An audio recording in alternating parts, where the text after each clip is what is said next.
कैसे हैं आप लोग। ये वीडियो मैं कल अपलोड करने वाला था, पर कुछ ऐसा हुआ कि मैंने कल वीडियो रिकॉर्ड भी कर ली थी। एंड मैं जब एडिटिंग करने जा रहा था तो मुझे पता चला कि मैंने गलती से इस वीडियो को डिलीट कर दिया है। आज हम समांतर की फिलॉसफी को एक्सप्लेन करेंगे एंड वो सारी चीज़ें हम बताऊंगा कि क्या ये सीरीज़ हमें एक्सप्लेन करने की कोशिश करती है एंड थोड़े बहुत सीन्स जो हमें समझ नहीं आए या फिर इस सीरीज से वो हट के थोड़े चले गए।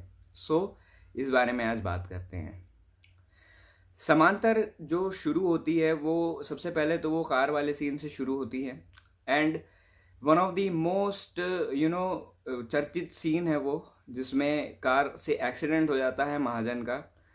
वो बहुत ही सिंपल है एंड उसके लिए कुछ ज़्यादा हमें जो है वो समझने की ज़रूरत नहीं है, पर मुझे लगा कि मुझे इसे समझाना चाहिए। पियन जो रहता है वो बताता है कि सुदर्शन का भी एक्सीडेंट हुआ था जिसमें उसे नॉर्मल चोटें आई थी एंड उस सीन को ज़्यादा डेवलप करने की कोशिश भी नहीं करी गई है आगे सीरीज में।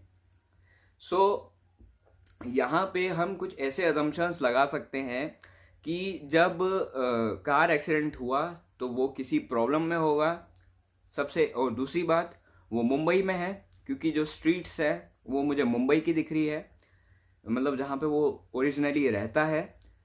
थर्ड, उसके पास कार कैसे आई, तो वो एक मैनेजर बन चुका है, लक के चलते हुए वो एक मैनेजर बन चुका है एंड उसी के कारण शायद उसके पास ये कार आई है, क्योंकि वो कैब में तो नहीं बैठा है क्योंकि वो खुद ही ड्राइव कर रहा था एंड ऑब्वियसली बात है कि किसी कैब को हम खुद कैसे ड्राइव कर सकते हैं। बीइंग अ मैनेजर उसे कोई पर्क मिला होगा उसकी जॉब का, इसीलिए उसके पास शायद कंपनी की कार होगी।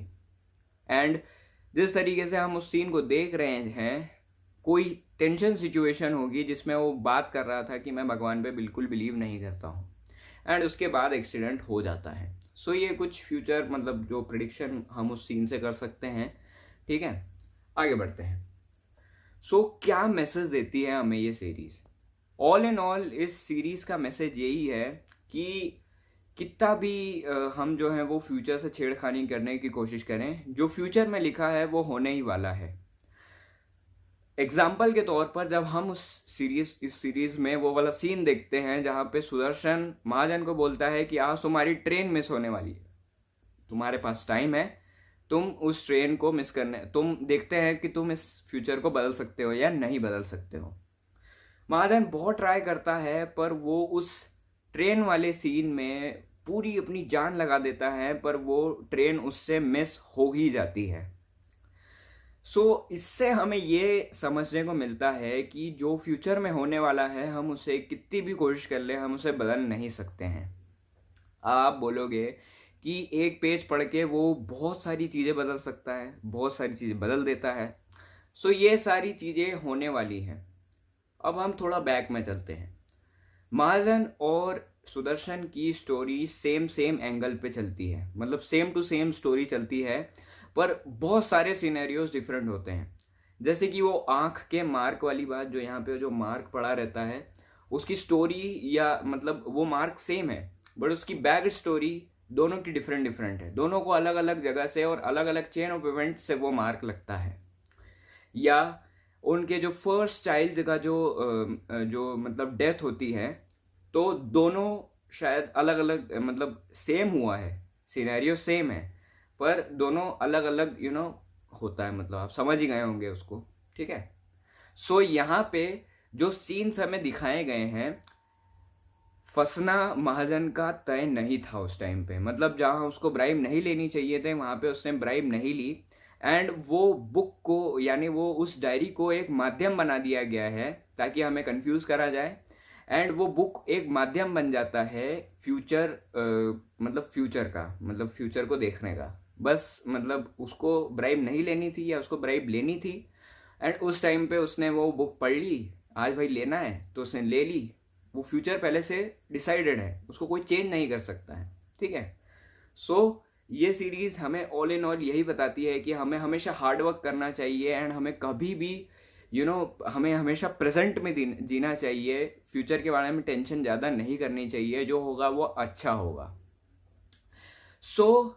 आगे जो है वो सीरीज बढ़ती है एंड वो जो वेट वाला क्वेश्चन है, जो महाजन जो है वो वेट अपना चेक करता है एंड वो कार्ड्स जो डिस्प्ले होते हैं उस टाइम पे, सो ये सारी चीज़ें जो है वो भी जो है वो रिलेटेड है।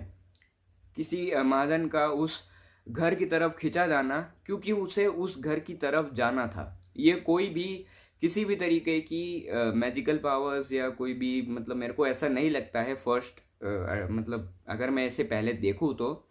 पर उसके अलावा इसे कहा जा सकता है कि जो सुदर्शन के पास में जो सारी ताकत थी वो इन्वेस्ट कर रहा हो महाजन को अपने पास बुलाने में, एंड उसी के कारण उसका फ्यूचर डिसाइड, मतलब उसका फ्यूचर आगे बढ़ेगा, मतलब वो और आगे बढ़ेगा। वो सारे चेन ऑफ इवेंट्स सिलेक्टेड हैं, सारी सिनेरियोज अपनी जगह पे सिलेक्टेड हैं, कब क्या होने वाला है वो सब कुछ मतलब तय है ना।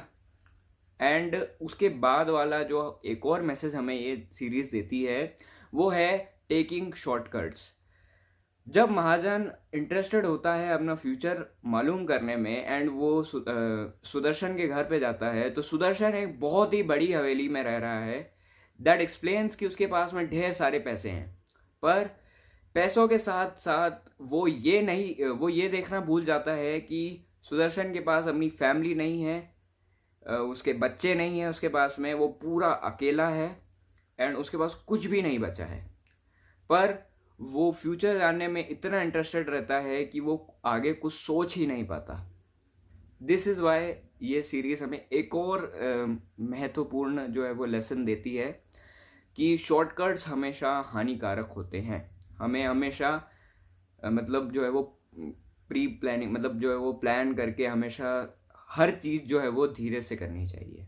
सो गाइज, इस वीडियो में बस इतना ही। सीज़न 1 थोड़ा स्लो था, मतलब कि थोड़े बहुत सीन्स में। अगर आपको इसका पूरा रिव्यू देखना है तो आप मेरे चैनल पर देख सकते हैं। This is it for this video. अगर आपको और भी कोई क्वेश्चंस हो तो आप कमेंट कर सकते हैं, मैं पूरी कोशिश करूँगा उनके आंसर करने के, मतलब मैं कर ही दूंगा, ठीक है। सो बाय गाइस, सीज़न 2 के लिए हम वेट करते हैं, ठीक है। आप रिकमेंडेशंस दे सकते हैं मुझे कमेंट सेक्शन में।